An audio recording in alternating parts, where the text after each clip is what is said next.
Hello CA final जनवरी 2026 students. मैं उम्मीद कर रहा हूँ आपकी तैयारी परफेक्ट चल रही होगी और आपके डायरेक्ट टैक्स के प्रिपरेशन को थोड़ा और सिंप्लीफाई करने के लिए मैं ये रिवीजन वीडियोस बना रहा हूँ। एक रिवीजन वीडियो मैंने पूरे ट्रस्ट टैक्सेशन का 2 घंटे में पूरा एंड टू एंड समराइज किया है हैंड रिटन वे में, ताकि आप अपनी मसल मेमोरी डेवलप कर सको मेरे संग लिख लिख करके। और आज मेरा टारगेट यही है कि 30 से 35 मिनट्स के अंदर अंदर अपन पूरा असेसमेंट ऑफ फर्म्स, एलएलपी का, टैक्सेशन, 3 चीजें अपने इसमें देखो कवर करेंगे। और मेरे रिवीजन के संग अगर तुम करोगे ना तो लिखते हुए एक ब्लैंक पेपर पेन ले लो। अगर तुमने अभी तक नहीं भी पढ़ा होगा ना, ट्रस्ट मी, इसके बाद में सारे एंड टू एंड कॉन्सेप्ट्स मैं कवर कर दूंगा। कोई क्वेश्चन ऐसा नहीं होगा जो तुम अटेम्प्ट नहीं कर पाओगे। Every concept will be dealt. अगर मान लो गलती से आपने ये चैप्टर पहले नहीं भी पढ़ा है, स्टिल सब कुछ कवर करेंगे अपने। देखो यार, बेसिकली ना मैं पहले स्कोप डिफाइन कर देता हूं कि 3 चीजें अपने लोग इसके अंदर डिस्कस करेंगे। ठीक है, 3 चीजें क्या है? सबसे फर्स्ट है कि ओल्ड रेजिम के हिसाब से कैसे इसके अंदर टैक्सेशन होगा फर्म्स का, सेक्शन 40B, सेक्शन 184, क्या लिमिट्स है and all of that. Partners के हाथ में क्या टैक्सेशन होगा, ठीक है, पार्टनर्स का टैक्सेशन भी अपने लोग डिस्कस करेंगे। न्यू रेजिम के ऊपर अभी बात नहीं करेंगे, उसके लिए एक सेपरेट वीडियो मैं बनाऊंगा जिसमें मैं सारे एंटिटीज के न्यू रेजिम्स कैसे होते हैं उसको डील करूंगा। लेकिन तीसरा जो मैं डील करूंगा वो रहेगा ऑल्टरनेट मिनिमम टैक्सेशन। ये 3 चीज अपना एजेंडा है आज के इस वीडियो में कवर करने का।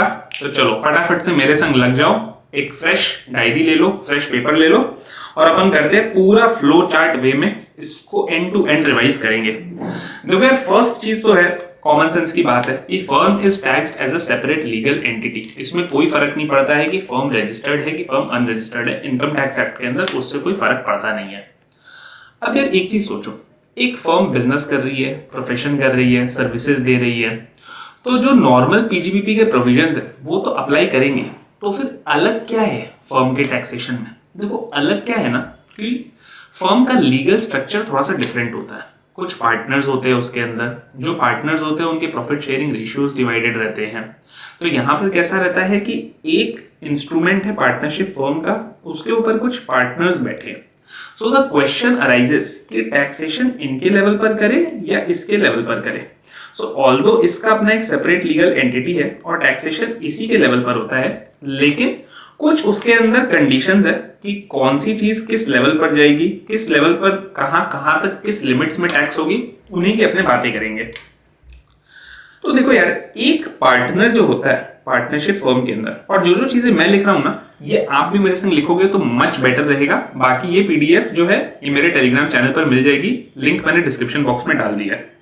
देखो एक पार्टनर एक फर्म को क्या क्या चीजें देता है। अगर सिंपल मैं बोलूं, कोई भी इंसान किसी को भी क्या दे सकता है? तन, मन, धन। भाई तन के लिए तो कुछ नहीं है इनकम टैक्स के अंदर, लेकिन मन और धन के लिए है। देखो मन क्या हो गया, उसने मन से सर्विस की फर्म के लिए, ठीक है, और धन क्या, उसने कैपिटल दिया। मेरे रिवीजन को ना मैं हमेशा ऐसे ही करता हूं कि सारे के सारे अपन एकदम बेसिक्स से सारे बिल्डिंग ब्लॉक्स को कवर करते हुए जाए, जिससे कि कोई भी पार्ट जो है वो अनविजिटेड ना रहे। Let's leave no stone unturned. देखो जो सर्विस करता है इसके लिए उसको क्या मिलेगी? उसको मिलेगी रेम्यूनरेशन, ठीक है, और जो कैपिटल देता है इसके लिए उसको क्या मिलेगा? Compensation, interest. बस इन 2 के ऊपर ही काफी बड़ा मेजर डिस्कशन अपने लोगों का होने वाला है। रेम्यूनरेशन और इंटरेस्ट, लॉजिकली क्या आपको लगता है कि जब एक फर्म ने अपने पार्टनर्स को रेम्यूनरेशन दिया, रेम्यूनरेशन किस किस फॉर्म में हो सकता है? अगर मैं बोलूं तो देखो रेम्यूनरेशन के दूसरे नाम भी हो सकते हैं, सैलरी, बोनस, कमीशन, वो किसी भी फॉर्म में दिया हो, रेम्यूनरेशन इज रेम्यूनरेशन, ठीक है। अभी अगर बात करें कि फर्म ने ये पे किया पार्टनर को, तो फर्म को डिडक्शन मिलना चाहिए? यस, मिलना चाहिए। क्या कंडीशंस है? वो जो कंडीशंस है ना डिडक्शन के, वही कंडीशंस मेजरली हम 2 सेक्शंस की बातें करेंगे। सेक्शन नंबर 184 जो कि आपके 5 कंडीशंस बताता है, और सेक्शन नंबर 40B जो कि आपके 3 कंडीशंस बताता है। क्या क्या है वो कंडीशंस, आइए अपने बात करते हैं। देखो सबसे पहले अपने लोग बात करते हैं सेक्शन 184 के 5 कंडीशंस का। सबसे पहला क्या कंडीशन बोलता है कि आप कोई भी रेम्यूनरेशन दो, इंटरेस्ट दो, पार्टनरशिप फर्म का एक पार्टनरशिप डीड होना चाहिए. It should be evidenced in writing that there is a partnership. और राइटिंग में आप कैसे एविडेंस करोगे? By forming a partnership deed. तो माइंड यू, यहां पे राइटिंग का इंपॉर्टेंस है. ओरल या कंडक्ट से अगर कोई पार्टनरशिप हो रहा है, it will not get the benefits under income tax act. अगर उसने कोई रेम्यूनरेशन दिया है अपने पार्टनर्स को, उसने कोई इंटरेस्ट दिया, डिडक्शन नहीं मिलेगा, क्योंकि सेक्शन 184 का सबसे फर्स्ट कंडीशन ये बोलता है कि it has to be in writing. It cannot be by conduct or it cannot be orally. दूसरा क्या है कि पार्टनर्स के जो रिस्पेक्टिव शेयर्स है इन दी प्रॉफिट, वो उसमें मेंशन्ड है. Shares in profits mentioned in the deed, कि जो भी पीएसआर है वो उसमें मेंशन किया हुआ है कि भाई इस रेशियो के अंदर प्रॉफिट्स एंड लॉसेस आपके शेयर होंगे. तीसरा क्या है बॉस? तीसरा अपने लोगों का ये है कि अगर जो आप रिटर्न फाइल कर रहे हो, फर्स्ट रिटर्न जो आप फाइल कर रहे हो, पार्टनरशिप फर्म जो फाइल कर रही है, वो एक certified copy of the deed जो है अपने रिटर्न के संग अटैच करेगी. Certified copy of the deed अपने रिटर्न के संग अटैच करेगी. अब यार देखो, एक चीज समझो कि प्रैक्टिकली में जब एक partnership firm income tax portal के ऊपर रिटर्न लगाने जा रही है, तो अनफॉर्चुनेटली वहां पर ना अटैच करने का कोई प्रोविजन होता नहीं है. सो इसके अंदर क्या दिया हुआ है कि प्रैक्टिकली इस पॉइंट को डील ऐसे करने का है कि अगर उस पार्टनरशिप फर्म ने सर्टिफाइड कॉपी रख ली अपने पास, सर्टिफाइड कॉपी मतलब सारे पार्टनर्स ने साइन कर दिया उसके ऊपर, जब भी एओ मंगाएगा उसे हाजिर पेश कर देने का है. फोर्थ कंडीशन क्या बोलता है ना कि जब कभी भी कोई चेंज हो, डेल्टा है मतलब चेंज है, ठीक है, जब कभी भी कोई चेंज होगी कॉन्स्टिट्यूशन में, चेंज इन कॉन्स्टिट्यूशन मतलब क्या, कोई पार्टनर नया एडमिट हुआ, कोई पार्टनर निकला, या फिर पार्टनर्स के रिस्पेक्टिव जो भी प्रॉफिट शेयरिंग रेशियोज है वो चेंज हो गए हैं, तो फिर again certified copy of the deed जो है वो आपको आपके रिटर्न ऑफ इनकम के संग उस रेलिवेंट असेसमेंट ईयर के अंदर अटैच करना होगा. अगेन जो मैंने पहले बताया था कि अब आप अटैच तो क्या करोगे, एओ जब भी मांगेगा तब आप उसको दे देना. फिफ्थ कंडीशन और कि सेक्शन 144 का डिफॉल्ट नहीं करे ये पार्टनरशिप फॉर्म. तो सिंपल 5 कंडीशंस है फॉर सेक्शन 184. ये 5 कंडीशंस क्या बोलते हैं? आपके पास पार्टनरशिप डीड होनी चाहिए राइटिंग में, ओरल नहीं चलेगा. पार्टनरशिप डीड के अंदर प्रॉफिट शेयरिंग रेशियो बताया होना चाहिए. उसके अलावा जो आपका फर्स्ट रिटर्न ऑफ इनकम है उसके पहले सर्टिफाइड कॉपी जो है आपके पास होनी चाहिए, एओ को पहुंचा दो. अगर कभी भी कोई भी चेंज इन कॉन्स्टिट्यूशन होता है, चेंज इन कॉन्स्टिट्यूशन के ऊपर अपन आगे भी डिटेल में बात करेंगे कि उस समय क्या क्या कॉन्सिक्वेंसेज होते हैं, बट अभी के लिए मान लो चेंज इन कॉन्स्टिट्यूशन होता है तो रेलिवेंट असेसमेंट ईयर के रिटर्न के संग प्रोवाइड करो. सेक्शन 144 के अंदर कोई डिफॉल्ट मत करो. ठीक है, अब आ जाते हैं सेक्शन 40B के ऊपर, जो कि क्वांटिटेटिव कंडीशंस बताता है. ये मोर ऑफ क्वालिटेटिव कंडीशंस है. अब अपने आते हैं क्वांटिटेटिव कंडीशंस के ऊपर. देखो, जैसा मैंने शुरू में बताया था ना कि 2 चीजें हैं. क्या है 2 चीजें? एक है आपका रेम्यूनरेशन और एक है आपका इंटरेस्ट. तो अभी कैसा है, इनको अलग अलग अपने लोग पिकअप करेंगे. ठीक है, देखो भाई, पहले बात करते हैं अपने लोग रेम्यूनरेशन का. रेम्यूनरेशन क्या हो गया कि रेम्यूनरेशन के लिए सेक्शन 40B क्या बोलता है? सेक्शन 40B बोलता है कि फर्स्ट एंड फॉरमोस्ट कंडीशन है कि रेम्यूनरेशन सिर्फ और सिर्फ वर्किंग पार्टनर को ही दिया जा सकता है. ये टर्म बहुत इंपॉर्टेंट है, वर्किंग पार्टनर. इसका मतलब क्या है ये समझो. वर्किंग पार्टनर मतलब कोई ऐसा पार्टनर जो दोनों चीजें कर रहा है. ठीक है, फर्स्ट ऑफ ऑल ही और she is actively engaged in the business of the firm. Actively engaged है वो बिजनेस के अंदर, पैसिवली एंगेज्ड नहीं है, एक्टिवली एंगेज्ड है. दूसरा चीज, कॉमन सेंस से सोचो यार, वर्किंग पार्टनर मतलब किसी को आकर के काम करना पड़ेगा, तो वो क्या इंडिविजुअल के अलावा कोई हो सकता है? नहीं, नेचुरल पर्सन ही हो सकता है. तो it has to be an individual. तो मैं क्या बोल रहा हूं कि वर्किंग पार्टनर कोई इंसान हो सकता है, उसके अलावा कोई नहीं हो सकता है. एंड वर्किंग का भी मतलब यह है कि somebody who is actively engaged in conducting the affairs of the business of the firm. Conducting the affairs, ये सब कुछ कुछ की वर्ड्स है, ठीक है, of the business of the firm. यहां पर ना 1-2 बातें समझ लो. अगर क्वेश्चन के अंदर आपको स्पेसिफिकली टर्म दिया हुआ है स्लीपिंग पार्टनर, तो मतलब वो एक्टिव पार्टनर नहीं है. तो क्या है, अगर उसका कोई भी रेम्यूनरेशन मेंशन किया हुआ उसको सीधा डिसअलाउ कर देने का, मतलब फर्म को उसका बेनिफिट नहीं मिलेगा। जो वर्किंग पार्टनर है उसका क्या पूरा अमाउंट जो हमने रेम्यूनरेशन में पे किया है फर्म को अलाउ हो जाएगा? नहीं, उसके ऊपर भी अभी अपने लोग आते हैं कि उसके अंदर भी कुछ लिमिट्स है, लेकिन यहां पर कुछ कुछ बातों को समझ के रखना। फर्स्ट एंड फॉरमोस्ट बात जो समझने की है वो ये है कि वर्किंग का मतलब ना ये नहीं है कि आपको आपके पूरे के पूरे फुल वर्किंग आवर्स को फर्म को डोनेट करना है। नहीं, ऐसा नहीं है, फर्म को डिवोट करने की जरूरत नहीं है पूरे full working hours. Working partner मतलब somebody who is just taking part in the affairs of the business. दूसरा क्या है, किसी पार्टनर ने सिर्फ और सिर्फ कैपिटल दिया है लेकिन वो अफेयर्स का पार्ट नहीं बनता है, उसको हम वर्किंग पार्टनर नहीं बोलेंगे। वो पार्टनर कल को ये नहीं बोल सकता कि भाई मैंने तो पार्ट लिया था बिजनेस में पैसे दे करके, नहीं, आपने सिर्फ कैपिटल कंट्रीब्यूट किया, आपने बिजनेस के डे टू डे एक्टिविटीज या इवन सुपरविजन भी नहीं किए।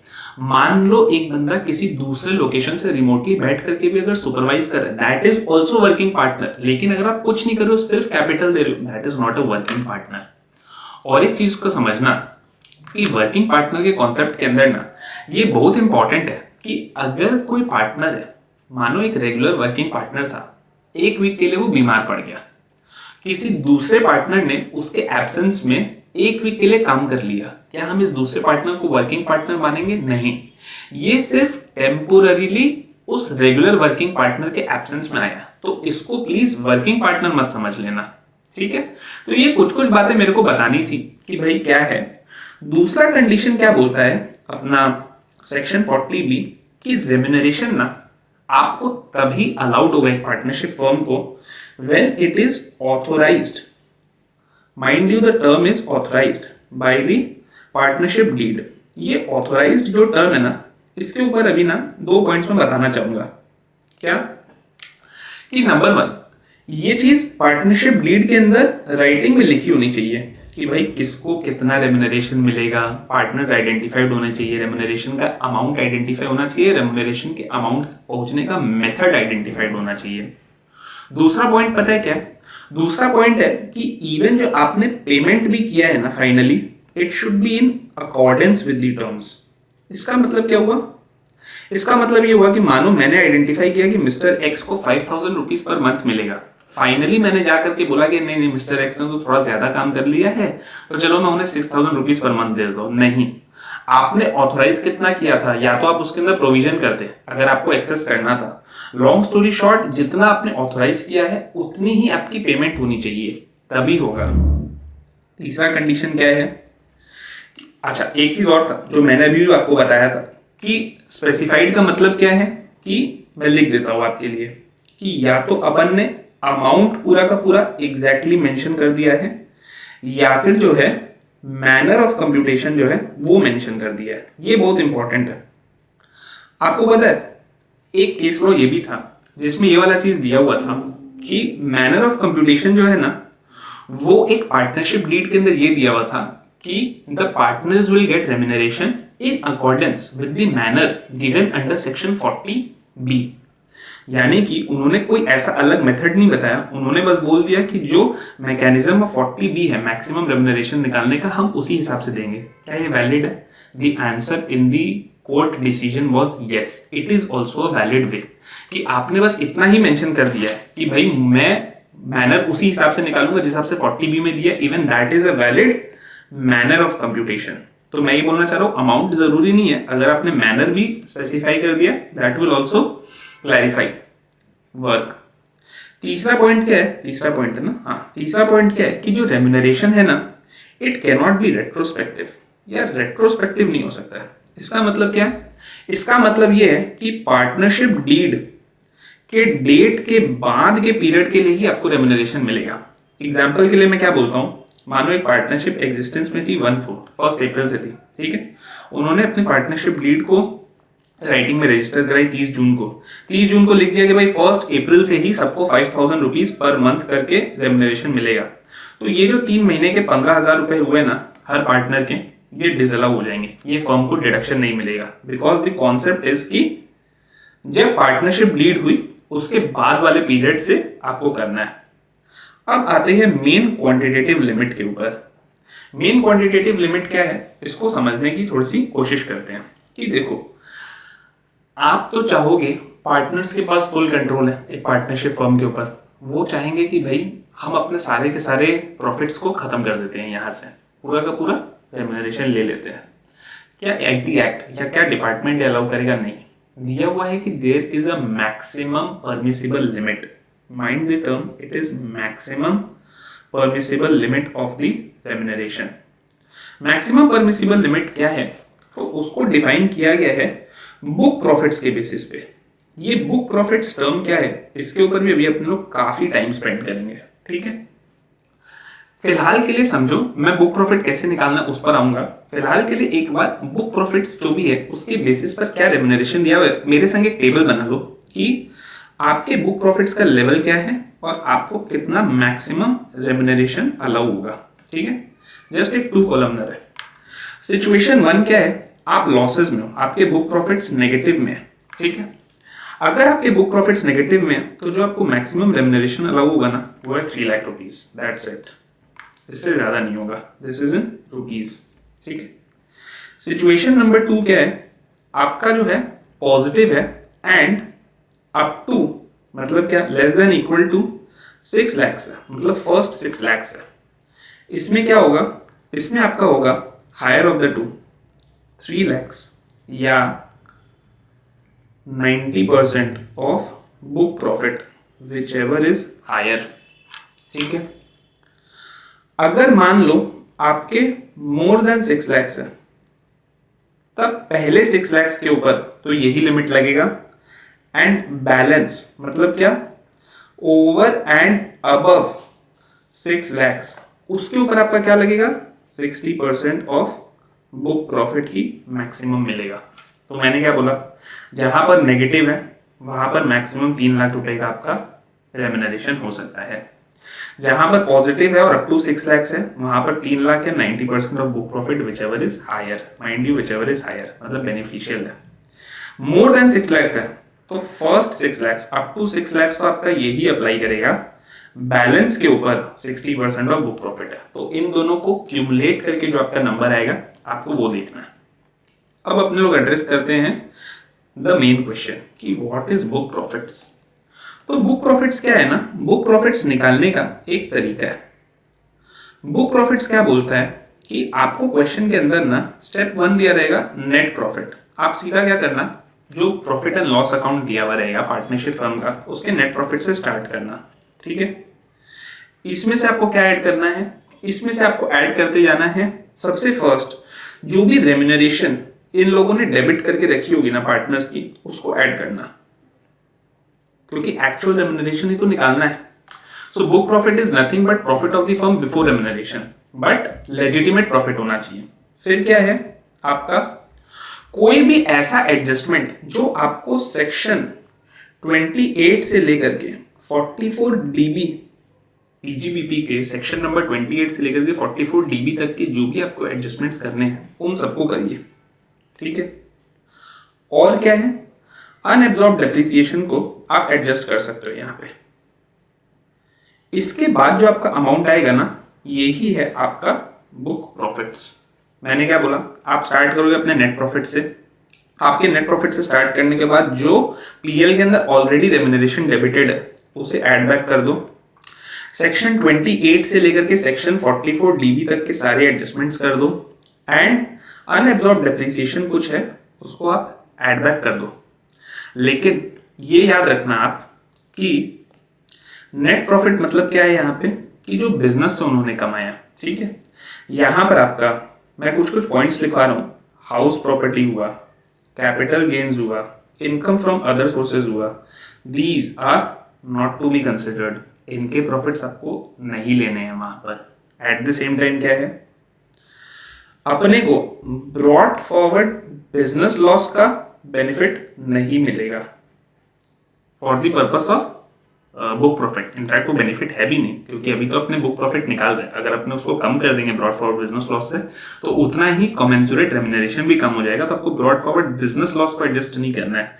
लेकिन given that unabsorbed depreciation is governed by section 32 and section 32 falls in this range, so accordingly आपको, जैसा मैंने पहले भी बोला था, कि आपको अनएब्जॉर्ब डेप्रिसिएशन का बेनिफिट मिलेगा।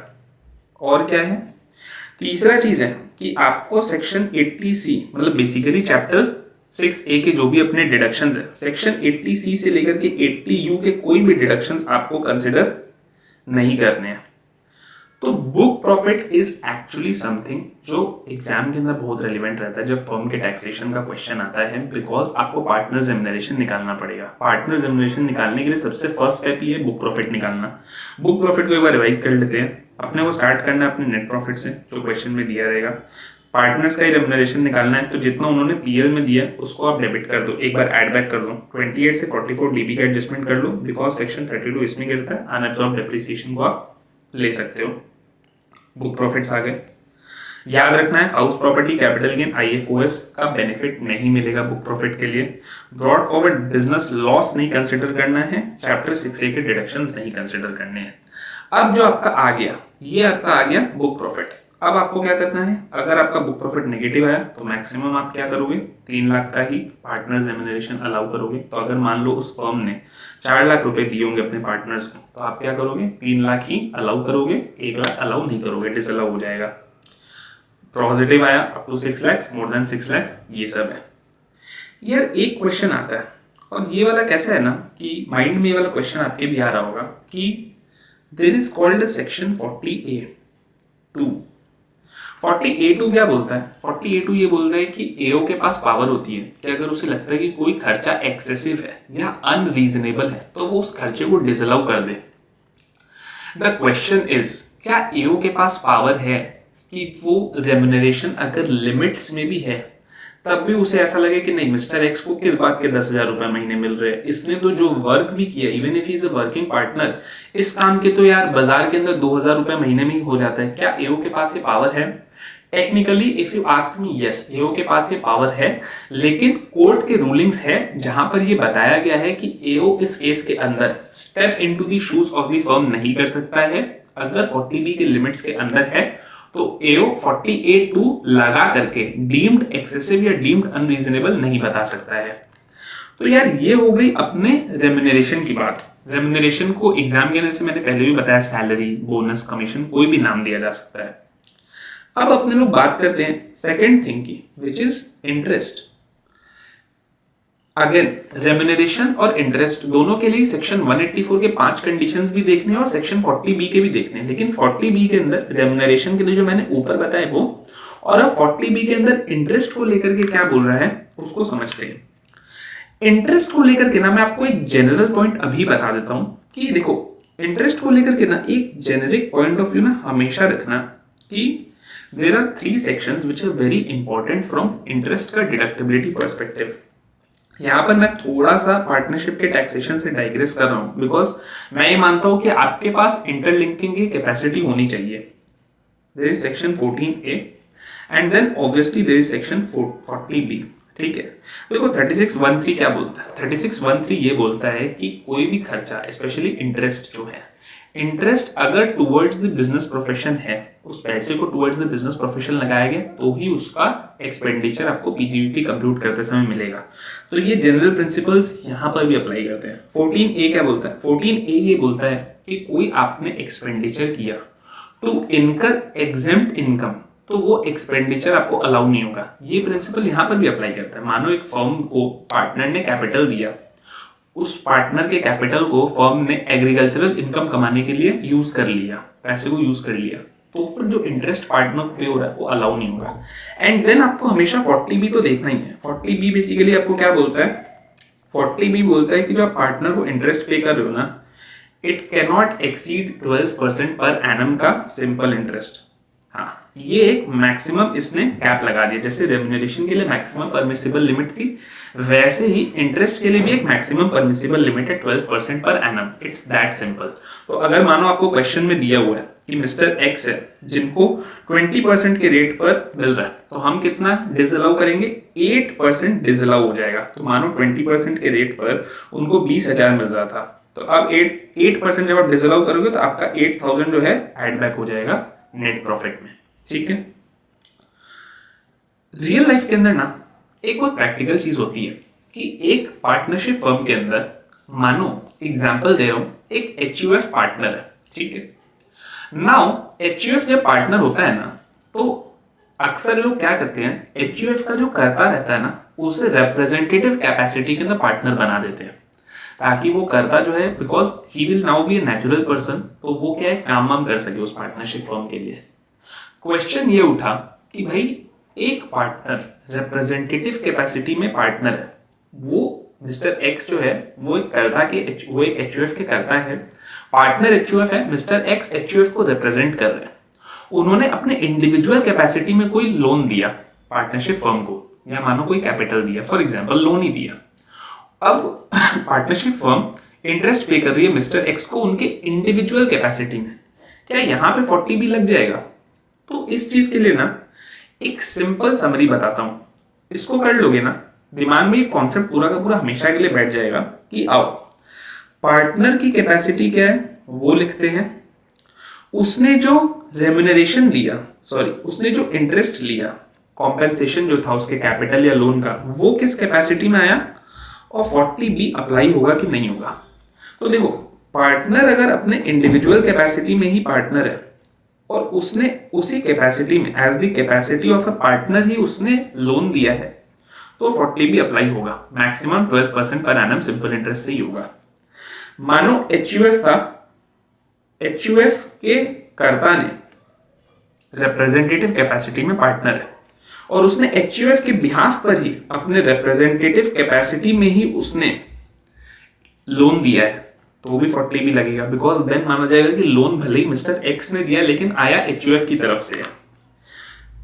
40B कब नहीं लगेगा, जब हम इंटरचेंज कर देंगे इसको, क्या पार्टनर इंडिविजुअल कैपेसिटी में है लेकिन उसने रिप्रेजेंटेटिव कैपेसिटी में लोन दिया है, 40B नहीं अप्लाई करेगा। अब जितना भी आपका इंटरेस्ट है सबका सब डिसअलाउ होगा, या फिर उल्टा कर दो, मिस्टर एक्स जो है HUF के बिहाफ पे रिप्रेजेंटेटिव कैपेसिटी के अंदर पार्टनर है, लेकिन उन्होंने लोन अपने इंडिविजुअल कैपेसिटी में दिया, तो अगेन ये पार्टनर को नहीं जा रहा है, 40B अप्लाई नहीं होगा। उन्होंने अपने इंडिविजुअल कैपेसिटी में दिया, इंडिविजुअल कैपेसिटी में तो वो पार्टनर ही नहीं है, 40B always applies when the loan is given by the partner और when the capital is provided by the partner उसके इंटरेस्ट के ऊपर। तो ये बहुत क्रिटिकल एक टेबल है, इस 3 कॉलमनर टेबल को अगर आप माइंड में रख लोगे तो वेरी सिंपली आपको ये दिमाग में रह जाएगा कि जहां पर सेम है ये दोनों, अलाउ 40B अप्लाई करेगा मैक्सिमम 12%, जहां पर डिफरेंट है 40B अप्लाई नहीं करेगा, कोई लिमिट नहीं है, फुल्ली अलाउड हो जाएगा।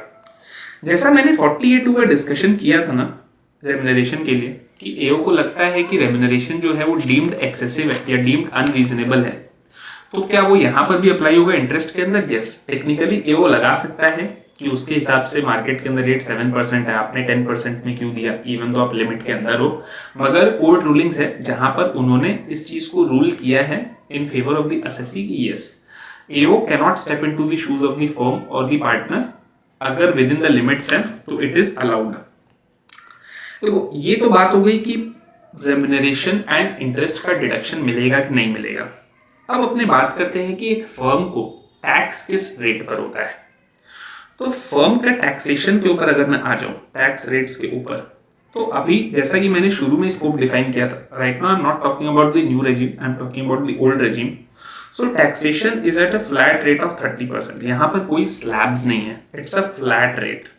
अनलाइक इंडिविजुअल्स के लिए जहाँ पर 2.5 लाख 5 लाख ऐसे करके होता है, यहाँ पर it's a flat rate of 30%। Plus अगर आपका जो इनकम है वो मोर देन 1 ईयर हो जाता है तो फिर सरचार्ज सिंपली 12% पे अप्लाई करेगा सरचार्ज।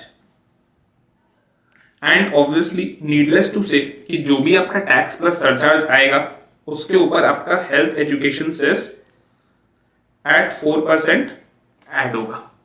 तो अगर आप देखो तो अगर पार्टनरशिप फर्म की इनकम लेस देन 1 करोड़ है या अप टू 1 करोड़ है तो उसके लिए जो इफेक्टिव टैक्स रेट है वो आपका 31.20% बन जाएगा, और अगर मोर देन 1 करोड़ है तो उसके लिए इफेक्टिव टैक्स रेट कुछ 34.944% बनता है। भाई ये तो हो गई पार्टनरशिप फर्म के टैक्स की बात।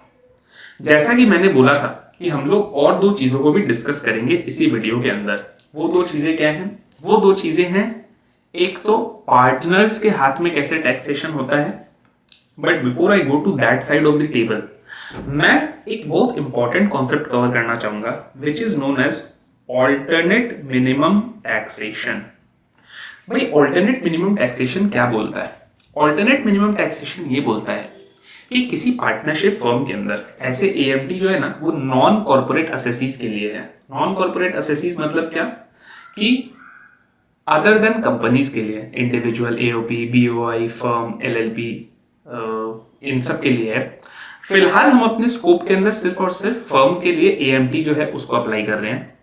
कॉन्सेप्ट ये है कि अगर किसी फर्म ने सेक्शन 10AA का डिडक्शन लिया था या सेक्शन 35AD का डिडक्शन लिया था या फिर सेक्शन 80H से लेकर के 80RRB एक्सेप्ट 80P, इन तीन में से कोई भी एक डिडक्शन लिया था ना, उसके ऊपर एएमटी अप्लाई करता है। होता क्या है, इन डिडक्शन से ना टैक्सेबल इनकम इतनी कम आ जाती है ना कि जितना मिनिमम टैक्स गवर्नमेंट को एक फर्म से कलेक्ट करना है उतना कलेक्ट ही नहीं होता है। तो ऐसे में रेवेन्यू अथॉरिटीज ने ये बोला कि हम एक मिनिमम लेवल ऑफ टैक्सेशन तो लेंगे। माइंड यू कंपनी के ऊपर भी होता है, कंपनी के ऊपर जो होता है उसको हम बोलते हैं मैट, इट इज 115JB। ये जो है ये है AMT which is on non corporate assessee. फिलहाल हम बात करें सिर्फ और सिर्फ फर्म एलएलपीज की, ठीक है। अगर इन तीन में से कोई भी एक डिडक्शन लेके रखा है हमें उसका एएमटी भी चेक करना पड़ेगा एग्जाम में। एएमटी चेक करने के लिए क्या स्टेप्स होते हैं सर? अरे बहुत सिंपल है। स्टेप नंबर 1 क्या है? स्टेप नंबर 1 है आप रेगुलर टैक्सेशन निकाल दो। जैसा हमने ऊपर पढ़ा ना, उसका रेम्यूनरेशन कितना अलाउ होना चाहिए, कितना उसके ऊपर इंटरेस्ट अलाउ होना चाहिए। सेक्शन 28 से सेक्शन 44DB के अंदर जो भी डिसअलाउ वगैरह होता है उसको कर दो, जो भी अलाउ होता है उसको कर दो, बिजनेस लॉस एडजस्ट कर दो, अनएब्सॉर्ब्ड डेप्रिसिएशन एडजस्ट कर दो, कैपिटल गेन्स के ऊपर स्पेशल रेट्स अप्लाई करते हैं, 111A के ऊपर स्पेशल रेट्स अप्लाई करते हैं, जो अदर इनकम है उसके ऊपर 30% लगा दो, मोर देन 1 करोड़ है तो 12% का सरचार्ज लगा दो, HEC 4% लगा दो, जो भी टैक्स बनता है बना करके रेगुलर टैक्सेशन निकाल दो। Step number 1। स्टेप नंबर 2 क्या है? There is a term called adjusted total income, ATI। अब हम क्या करेंगे? अब हम इस फर्म का एडजस्टेड टोटल इनकम निकालेंगे, ठीक है। एडजस्टेड टोटल इनकम कैसे निकालेंगे उसके ऊपर भी 2 मिनट में आते हैं अपने, ठीक है। चलो अभी बात कर लेते हैं एडजस्टेड टोटल इनकम के ऊपर। देखो एडजस्टेड टोटल इनकम क्या बोलता है कि आप स्टार्ट कैसे करोगे? आप स्टार्ट करोगे इस फर्म के टोटल इनकम से। रेगुलर प्रोविजन, रेगुलर टैक्सेशन निकालने के आपने टोटल इनकम निकाली होगी, आप टोटल इनकम से स्टार्ट करो। आप इसमें क्या ऐड कर दोगे? जैसा मैंने बोला सेक्शन 10AA का अगर कोई डिडक्शन है तो उसको आप ऐड बैक कर दो बॉस, ठीक है। अगर आपने सेक्शन 35AD में कोई डिडक्शन लिया था तो आप उसको ऐड बैक कर दो। लेकिन यहाँ पर याद रखिएगा 35AD के अंदर पूरा का पूरा जो कैपिटल एक्सपेंडिचर है एक ही बार में अलाउ हो जाता है। अब जब आप उसे ऐड बैक कर रहे हो तो आप बदले में सेक्शन 32 के हिसाब से जो भी डेप्रिसिएशन बनता था ना उसका बेनिफिट उसे दोगे। तो मानो 100 रुपए का कैपिटल असेट था जिसको आपने पूरा फुल्ली अलाउ कर दिया था, तो आप 100 ऐड करोगे। मान लो आपका 10 का डेप्रिसिएशन बनता तो आप यहाँ पर सिर्फ 100 माइनस 10 यानी कि 90 ही ऐड बैक करोगे, ठीक है ना। यहाँ पर आप सिर्फ 100 माइनस 10 यानी कि 90 ही ऐड बैक करोगे। और क्या है? डिडक्शन फ्रॉम 80H से लेकर के आपका 80RRB, ये जो मैंने दिया है ऑब्वियसली एक्सेप्ट 80P का नहीं है। तो इतने जो आपके डिडक्शंस है इसको भी आप क्या करोगे? ऐड बैक करोगे। ऐड बैक करने के बाद जो आपका अमाउंट आएगा ना, this is your adjusted total income, ATI, ठीक है। अब जो आपका एडजस्टेड टोटल इनकम निकला ना, स्टेप नंबर 3 क्या रहेगा आपका? स्टेप नंबर 3 आपका ये रहेगा कि बॉस इस एडजस्टेड टोटल इनकम के ऊपर 18.5% का टैक्स, AMT का rate for firms is 18.5%। Obviously अगर आपका adjusted total income more than 1 CR है तो 12% का सरचार्ज भी लगेगा और जो भी अमाउंट रहेगा उसके ऊपर 4% का हेल्थ एजुकेशन सेस भी अपने को लेना है, ठीक है। बट रेट क्या है, रेट है 18.5%। अगर ATI is more than 1 crore 12% का सरचार्ज, जो भी टैक्स बन गया था उसके ऊपर 4% का हेल्थ एजुकेशन सेस ले लेने का है। अब आपको जानते हो क्या करना है, देखो नाम क्या बोलता है, नाम बोलता है ऑल्टरनेट मिनिमम टैक्स, की मिनिमम इतना टैक्स गवर्नमेंट को कलेक्ट करना है फर्म से। तो अब क्या है, अब आपको कंपेयर करना है। आपका रेगुलर टैक्स के अंदर मानो 100 रुपए बनते थे, छोड़ो मैं इसको ऐसे नहीं लिखता हूँ, मानो रेगुलर टैक्स के अंदर आपके 100 रुपए बनते थे एंड AMT के अंदर आपके बने हैं 90, यानी आपका AMT के अंदर कम आया है तो कोई प्रॉब्लम नहीं है, आपके तो रेगुलर के अंदर मिनिमम से ज्यादा ही बन रहे हैं तो आपको 100 ही है, ठीक है। मानो आपके रेगुलर में 100 थे और AMT के अंदर 110 आ गए तो फिर आपको 110 पे करना है। पॉइंट समझो, ऑल्टरनेट मिनिमम टैक्सेशन ये नहीं बोलता है कि आपको इसमें निकालो और उसको छोड़ दो, वो ये बोलता है कि मिनिमम इतना टैक्स तो कवर करना ही है। So if your tax as per step 1 is greater than equal to step 3, then step 1 का जो टैक्स है वही लेने का है। If step 1 is less than step 3, then अपने को स्टेप 3 का अमाउंट लेना है, ठीक है। यही है स्टेप 4 कि अगर जो है आपका स्टेप 1 का tax is less than step 3, then आपको जो है ये आपका है tax liability of the firm for that year. यार एक बहुत लॉजिकल क्वेश्चन आएगा कि मानो स्टेप 1 के हिसाब से 100 हुआ, स्टेप 3 के हिसाब से मानो 300 हो गया, ये फर्म बोलेगा कि यार 200 रुपए तो मेरे एडिशनल टैक्स निकल गए, क्या मेरे को इसका कोई क्रेडिट मिलेगा? जी हाँ, आपको मिलेगा। आपको क्या क्रेडिट मिलेगा? आने वाले 15 असेसमेंट ईयर्स तक आप इस 200 को AMT क्रेडिट बोलते हैं, इसको क्या बोलते हैं अपने? AMT credit. आने वाले 15 असेसमेंट ईयर्स तक जब कभी भी ऐसा होगा कि आपके स्टेप 1 का टैक्स इज मोर देन आपके स्टेप 3 का टैक्स, इसको ना मैं नीचे लिखता हूं, आप भी इसको लिखो कि आपके आने वाले सालों के अंदर, आने वाले सालों में जब जब स्टेप 1 का tax is more than step 3 का टैक्स, तो जो डिफरेंशियल है ना वो इस क्रेडिट से अपने लोग कम करते जाएंगे। तो मानो अगले साल के अंदर क्या होगा, आपके स्टेप 1 का टैक्स है मानो 150, आपके स्टेप 3 का टैक्स है 120, तो आपको क्या करता है, आपको एक्चुअल में 120 ही पे करना रहेगा, लेकिन आपकी टैक्स लायबिलिटी 150 गिन ली जाएगी बिकॉज आपको 30 जो है ना वो AMT क्रेडिट से सेट ऑफ हो जाएगा। तो आपके नेक्स्ट ईयर के ईयर एंड पे AMT क्रेडिट का बैलेंस क्या रहेगा? बैलेंस सिर्फ 170 रहेगा, ठीक है। तो मैंने क्या बोला, आने वाले 15 असेसमेंट ईयर्स तक आप इसका बेनिफिट ले सकते हो। जहां पर AMT अप्लाई करती है ना यार दोस्त, वहां पर इस बात को भी याद रखना कि आपको ना आपके रिटर्न ऑफ इनकम के ड्यू डेट से 1 मंथ प्रायर CA की एक सर्टिफिकेट किसमें, फॉर्म नंबर 29C में, फॉर्म 29C में आपको सबमिट करना रहेगा AO के पास कि बॉस मेरे ऊपर इस साल AMT अप्लाई करेगा तो मैं जो अपना रिटर्न ऑफ इनकम बनाऊंगा AMT के हिसाब से ही बनाऊंगा। तो ये था अपना सेकंड एजेंडा, AMT को डिस्कस करना। AMT के ऊपर भी इंस्टीट्यूट बहुत क्वेश्चंस पूछता है, MCQ में भी इसके ऊपर क्वेश्चन बन के आ सकता है। अब before we go to the other side of the table कि पार्टनर्स के हाथ में क्या टैक्सेशन होता है, मैं एक लास्ट पॉइंट फर्म के लेवल की डिस्कस कर लेना चाहता हूँ। देखो फर्म के लेवल पर ना एक पॉइंट और बहुत क्रिटिकल है, which is a change in the constitution of the firm. भाई इसका क्या मतलब है, ये मैंने शुरू में भी डिस्कस किया था, तब मैंने बोला था कि इसको एंड के लिए पार्क कर दो। देखो change in constitution of the firm मतलब क्या होता है ना कि मानो एक फर्म थी, XYZ 3 पार्टनर्स थे, ठीक है। इस साल मानो Z की डेथ हो गई या Z रिटायर हो गया, XY ही सिर्फ रह गए, या फिर XYZ पार्टनर्स थे, XYZD एक चौथा पार्टनर ऐड हो गया, या फिर XYZ पार्टनर्स थे और XYA हो गया, Z निकल भी गया, A नया आ भी गया। As long as at least one partner is common, at least one partner is common, it is known as a change in the constitution of the firm.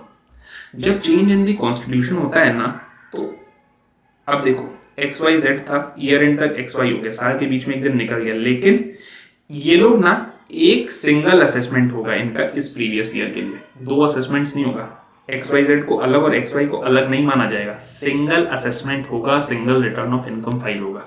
लेकिन यही पे मान लो XYZ थे और ए बी सी हो गए, मतलब one firm is succeeded by another firm and no partner is common, तब क्या होगा, एक्स वाई जेड का अलग असेसमेंट होगा और एबीसी का अलग असेसमेंट होगा। ये एक इंपॉर्टेंट कॉन्सेप्ट था, ठीक है। Change in the constitution, change in the constitution के अंदर ही ना एक बार इस सिचुएशन को अपने लोग थोड़ा सा जूम इन करते हैं, ठीक है, कि मानो एक्स वाई जेड एक फर्म थी, उसमें से अब साल के एंड में सिर्फ एक्स वाई ही रहे, या तो जेड की डेथ हो गई है या जेड का रिटायरमेंट हो गया। स्पेसिफिकली अगर इस रीजन से एक्स वाई रह जाते हैं ना, तो इस केस के अंदर ना सेक्शन 78 क्या बोलता है कि जो आपके ब्रॉड फॉरवर्ड बिजनेस लॉसेस है ना, ब्रॉड फॉरवर्ड बिजनेस लॉसेस इस फर्म के, इसका ना बेनिफिट रेस्ट्रिक्ट हो जाएगा। क्यों रेस्ट्रिक्ट हो जाएगा? क्योंकि भाई ये बोल रहे हैं कि जो यहाँ पे जेड हुआ करता था उसके शेयर का हम लॉस का बेनिफिट ना इस फर्म को नहीं देंगे। ये हम निकालेंगे कैसे कि इसका शेयर कितना था? तो भाई देखो, इसको निकालने का ना एक बहुत सिंपल तरीका है, इस स्टेप्स को दिमाग में बिठाओ। सबसे पहले आप क्या करो, करंट ईयर के अंदर देखो कि फर्म का प्रॉफिट है या लॉस है, ठीक है। मान के चलते सिचुएशन नंबर 1 प्रॉफिट है। जब प्रॉफिट है ना, तो जो भी जेड का शेयर था इन दी प्रॉफिट, शेयर कैसे निकलेगा? पीएसआर अगर मान लो 2:3:5 है, तो जेड का शेयर क्या हुआ? 5/10। और जेड कितने पीरियड तक था? मानो साल के 9 महीने तक था, 9 महीने के बाद जेड की डेथ हुई थी, तो इंटू 9/12 इंटू जो भी प्रॉफिट का अमाउंट है, इतना जो है इतना आ गया जेड का share in the current year का प्रॉफिट, ठीक है। अब क्या है, ब्रॉड फॉरवर्ड बिजनेस लॉस देखो। ब्रॉड फॉरवर्ड बिजनेस लॉस मानो पिछले 10 सालों के अंदर इनका जितना भी था उसको आप क्या करो, 5/10 कर दो, क्योंकि जेड का शेयर तो उसी का था ना ब्रॉड फॉरवर्ड अमाउंट का। मानो ये एक अमाउंट आ गया, मान के चलते हैं ये है आपका 100 और ये है आपका 50। तो अब कैसा है ना, जो आपका 50 का लॉस अभी भी रह गया, मतलब क्या, जितने पीरियड जेड इस साल में था उतने पीरियड का तो मैंने उसी के हिस्से से माइनस कर दिया। उसका हिस्सा ओवरऑल था इतने सालों का 100 और इस साल उसके हिस्से का प्रॉफिट था 50, इतना मैंने माइनस कर दिया। अब जो 50 बच गया ना, ये इस फर्म को कभी भी नहीं मिलेगा, इसका benefit is lost, benefit is lost. Logical भी है ना यार, वो बंदा चला गया, अब उसके हिस्से का जो प्रॉफिट था, उसके हिस्से का जो लॉस था, इस साल उसने उसके हिस्से का जितना प्रॉफिट था उसको सेट ऑफ कर दो, बाद बाकी भूल जाइए, क्योंकि वो आदमी ही चला गया। मान लेते हैं इस साल लॉस हो गया, अभी जो मैंने सिचुएशन लिया उसमें तो करंट ईयर में प्रॉफिट है, मान लेते हैं करंट ईयर में लॉस हो गया, तो अपने को क्या करना है, मैं सीधा यही से कॉपी करता हूं, ठीक है, और यहां पर अपने लोग इसको पेस्ट कर देते हैं। चलो मैं इसको लिखता हूं, ठीक है। तो अब क्या होगा, करंट ईयर के अंदर इसका जो लॉस है ना, उसका शेयर निकालो। कैसे निकालोगे? अगेन सेम चीज है, उसका पीएसआर रेशियो जो था वही एलएसआर रेशियो भी बन जाएगा, 9/12 कर दो इनटू करंट ईयर का लॉस। मानो ये 50 रुपए का लॉस आया, और जो आपका ब्रॉड फॉरवर्ड बिजनेस लॉस था उसका भी सेम करो। क्या करोगे? 5/10 of the brought forward amount, मानो ये 100 आया, तो अब कैसा है आपका कि आपका जो टोटल 150 है ना, ये टोटल 150 का बेनिफिट इज लॉस्ट। तो आपको मेरा पॉइंट समझ में आया कि जो प्रॉफिट के अंदर हो रहा है कि आपके ब्रॉड फॉरवर्ड लॉस के शेयर में से इस साल का प्रॉफिट हम हटा देते हैं, जो बच गया वो लॉस्ट है। इस साल भी लॉस हो गया, तो जितना पहले से लॉस चले आ रहा था उतना तो उसका हिस्सा प्लस इस साल का उसका हिस्सा, इस टोटल का इस फर्म को बेनिफिट नहीं मिलेगा। चेंज इन कॉन्स्टिट्यूशन के अंदर ही ना मैं एक पॉइंट खाली और बोलना चाहूंगा कि रिटर्न ऑफ इनकम तो मैंने जैसे आपको बताया, अगर सक्सेशन हो जाए तो 2 अलग अलग रिटर्न्स फाइल होंगी। अगर सिर्फ चेंज इन कॉन्स्टिट्यूशन मतलब एटलीस्ट एक बंदा कंटिन्यू कर रहा है तो सेम ही रिटर्न फाइल होगी। एक क्वेश्चन आती है पार्टनरशिप के फर्म के टैक्स के लेवल पर, जो है सेक्शन 188A, जो ये बोलता है कि कोई भी partner at any time during the previous year partner था, भले ही वो मानो मई में उसने ज्वाइन किया, अगस्त में उसने छोड़ दिया, लेकिन अगर वो at any point of time during the previous year partner था ना, तो उसकी जो लाइबिलिटी है towards the tax penalty interest etcetera, it is jointly and severally liable along with the firm. इसका मतलब क्या होता है यार, अलॉन्ग विद द फर्म, इसका मतलब है कि इवन दो मान लो एलएलपी है जहां पे लिमिटेड लाइबिलिटी होती है, लेकिन इनकम टैक्स एक्ट के पर्पस के लिए, टैक्स पेनल्टी इंटरेस्ट के लिए आप हर पार्टनर फर्म के संग जॉइंटली एंड सेवरली लायबल है, इवन दैट पार्टनर जो only for a brief period of time during the previous year partner था। इसीलिए टर्म यूज किया हुआ है at any time during previous year. ठीक है, ये हो गया। अब अपने आ जाते हैं other side of the table के ऊपर। Other side of the table क्या है बॉस? ये अपना लास्ट टॉपिक है आज के इस रिवीजन का, एंड इसके संग अपना रिवीजन खत्म हो जाएगा। खाली न्यू रेजिम है जिसके ऊपर मैं एक सेपरेट वीडियो डालूंगा, वरना पूरा का पूरा आपका फर्म एलएलपी का टैक्सेशन खत्म हो गया। ये देखो, फर्म के लेवल पर तो जो डिडक्शन अलाउ होनी थी वो हो गई, जो डिसअलाउ होनी थी वो हो गई। क्वेश्चन ये आता है पार्टनर्स के हाथ में क्या होगा। तो देखो यार, एक पार्टनर को पार्टनरशिप फर्म से क्या क्या चीजें मिल सकती हैं, एक टेबल बना लेते हैं। ठीक है, फर्स्ट है उसको शेयर ऑफ प्रॉफिट मिला, शेयर ऑफ प्रॉफिट मिला पार्टनरशिप फर्म से। जो शेयर ऑफ प्रॉफिट है ना, ये आपका सेक्शन 10(2)(a) के अंदर पार्टनर के हाथ में एग्जेम्प्ट है। लॉजिक पता है क्या? लॉजिक ये है कि पार्टनरशिप फर्म ने टैक्स पे कर दिया था उसके ऊपर, इसीलिए पार्टनर के हाथ में एग्जेम्प्ट है। अभी ना एक मिनट ना मैं आपको प्रैक्टिकली बताता हूँ। यही रीजन है कि आप देखोगे ना, जैसे मैं तो टैक्स एडवाइजरी में आई हैव स्पेंट 3 years, तो हम लोग क्या है ना, क्लाइंट्स को भी यही हमेशा एडवाइस करते थे कि जहां पर आपको कोई ऐसा बिजनेस वेंचर करना है जहां से आपको प्रॉफिट्स निकालने हैं, तो एलएलपी या partnership serves a more beneficial way, in the sense कि सिर्फ पार्टनरशिप फर्म के लेवल पर एक बार में 30% टैक्स लगेगी, लेकिन उसके बाद आप पैसे जितने चाहे निकाल लो, पार्टनर के हाथ के अंदर पूरा का पूरा एग्जेम्प्ट है। कंपनी में क्या होता है, कंपनी में कंपनी के लेवल पर तो 25% टैक्स लगी ही।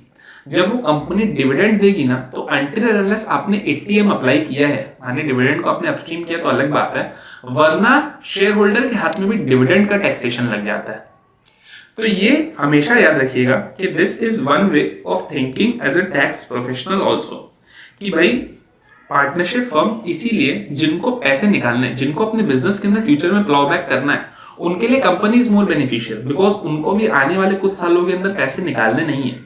तो उनके लिए क्या है, वो क्यों फालतू का 30% पे टैक्स देंगे जब उनका 25% में ही काम हो जाएगा। तो उनके लिए देयर इज अ 5% डिफरेंशियल। लेकिन जिसको पैसे निकालने हैं ना फर्म से, उसके लिए ये वाला क्लॉज उसे काफी बेनिफिट करता है एलएलपी के लिए। दूसरा पॉइंट क्या है, दूसरा पॉइंट क्या है? अच्छा, दूसरे पॉइंट पे जाने के पहले यार बॉस, ये शेयर ऑफ प्रॉफिट हम कैसे निकालेंगे? ये शेयर ऑफ प्रॉफिट हम कैसे निकालेंगे कि यार जो उसका टोटल इनकम है ना, total income of the firm का टोटल इनकम इनटू उसके प्रॉफिट का जो शेयर है अपॉन टोटल प्रॉफिट, ये होता है किसी पार्टनर का share in the total income of the firm. Total income क्या होता है ना, total income is the income which is arrived which includes income which is exempt, या जो भी डिडक्शंस है उसको लेकर के। तो बेसिकली क्या है, आपको टोटल इनकम दिया हुआ है, आपको दिया हुआ है कि 5/10 का रेशियो है, जैसे 2:3:5 है, आपको मिस्टर जेड का निकालना है, तो टोटल इनकम इंटू 5/10 ये हो गया आपके मिस्टर जेड का। ये जब मिस्टर जेड के फाइल में जाएगा तो वो सेक्शन 10(2)(a) के अंदर एग्जेम्प्ट हो जाएगा। जब सेक्शन 10(2)(a) के अंदर एग्जेम्प्ट हो जाएगा, उसका मतलब क्या है, मिस्टर जेड को अब और कुछ अलग से टैक्स पे करने की जरूरत नहीं है। अब आते हैं कि रेम्युनरेशन या इंटरेस्ट जो पार्टनर्स को मिला, इसके अंदर एक सिंपल सा फंडा दिमाग में रख लो। क्या सिंपल सा फंडा है कि जितना पार्टनरशिप फर्म को डिडक्शन मिला है, सिर्फ उतना ही मेरे हाथ में टैक्स होगा। मतलब क्या, देखो लॉजिकली क्या बोलता है अपना दिमाग कि भाई रेम्युनरेशन एंड इंटरेस्ट पार्टनर को आए, मानो पार्टनर को 100 रुपए का सैलरी मिला और 200 रुपए का इंटरेस्ट मिला, तो भाई पार्टनर के हाथ में तो 300 रुपए आ गए। तो अपने क्या सोचते हैं लॉजिकली कि हाँ 300 रुपए पूरे टैक्स हो गए, नहीं ऐसा नहीं है। आप ये समझो कि इस 300 रुपए को जब फर्म ने पे किया तो फर्म को कितना डिडक्शन मिला। अगर फर्म को पूरे 300 का डिडक्शन मिल गया तो हाँ, फर्म ने इसके ऊपर टैक्स नहीं दिया तो यहां पर टैक्स होगा। मानो फर्म को 300 में सिर्फ 160 का ही डिडक्शन मिला तो कितना टैक्स होगा, 160 टैक्स होगा। जितना फर्म ने डिडक्शन लिया उतने पे फर्म ने नहीं पे किया, उतने पे मैं पे करूंगा। तो this is the simple rule. लेकिन ये इतना सिंपल भी नहीं है। क्यों इतना सिंपल नहीं है? क्योंकि हमें ये समझना पड़ेगा कि पार्टनर के हाथ में ये किस हेड ऑफ इनकम के अंदर टैक्स होगा। जब मैं बोलता हूं कि पार्टनर को सैलरी मिला और इंटरेस्ट मिला तो हम क्या सैलरी को इनकम फ्रॉम सैलरी में दिखा दे और इंटरेस्ट को क्या हम IFOS में दिखा दे? जी नहीं। ये पार्टनर के हाथ में सेक्शन 28 के अंदर बिजनेस इनकम माना जाएगा। वंस आई से बिजनेस इनकम माना जाएगा तो क्या होता है कि अगर कोई कॉरेस्पॉन्डिंग सेक्शन 30 से लेके 37 के अंदर एक्सपेंसेस भी है तो उसका भी उस पार्टनर को डिडक्शन मिलेगा। एक एग्जांपल देता हूं मैं यहाँ पे। मानो एक पार्टनर ने फर्म के अंदर कैपिटल इन्वेस्ट की 1000 रुपीज की, ठीक है, जिसके ऊपर उसको 14% का इंटरेस्ट ऑन कैपिटल मिला, यानी कितना, 140 का उसे इंटरेस्ट मिला, ठीक है। फर्म के लेवल पर कितनी डिडक्शन मिलेगी? फर्म के लेवल पर मैक्सिमम 12% की मिलेगी, यानी कि 120। सो फर्म के लेवल पर 20 जो है उसका डिडक्शन नहीं मिला। मतलब 20 के ऊपर किसने टैक्स भरा? फर्म ने ही टैक्स भर दिया। तो ऑल्दो पार्टनर के हाथ में इंटरेस्ट आया 140 का, लेकिन पार्टनर को पीजीबीपी के अंदर सिर्फ 120 ही दिखाना, बिकॉज 20 के ऊपर तो फर्म ने ही टैक्स भर दिया। अब मानो ये 1000 देने के लिए इस पार्टनर ने मार्केट से लोन उठाया था 1000 का, जिसके ऊपर इस पार्टनर ने 10% का इंटरेस्ट पे किया 100। सो द क्वेश्चन इज, क्या इसको इस 100 का बेनिफिट मिलेगा? द आंसर इज यस, इसको मिलेगा। तो पार्टनर के हाथ में ये एक एक्सपेंस डिडक्टेबल माना जाएगा, पार्टनर को इसका बेनिफिट मिल जाएगा। लास्ट एक पॉइंट है कि मानो एक पार्टनर को रिटायरमेंट के टाइम पर फर्म के नेट असेट्स में से कुछ एक शेयर मिला है। The question is whether it is taxable or not. The answer is, court rulings है कि ये टैक्सेबल नहीं होगा पार्टनर के हाथ में, क्योंकि ऐसा माना जाता है कि जो नेट असेट्स में से उसने अपना शेयर निकाला, it is nothing but the share of profit of the firm जो ओवर द इयर्स एक्यूमुलेट हुआ था। तो गाइस, ये थी अपनी एक डिसेंट शॉर्ट समरी। मैं हमेशा यही कोशिश करता हूं कि जो इंपॉर्टेंट चैप्टर्स हैं उनका आप लिख करके प्रैक्टिस करो, बिकॉज जब आप लिख करके प्रैक्टिस करोगे तो आपकी मसल मेमोरी यूज होगी, आपको एक कॉन्फिडेंस आएगा, प्लस आपको जो लार्जर पिक्चर है वो माइंड के अंदर माइंड मैप एक बन जाएगा। I hope you would have liked this video. Do subscribe my channel.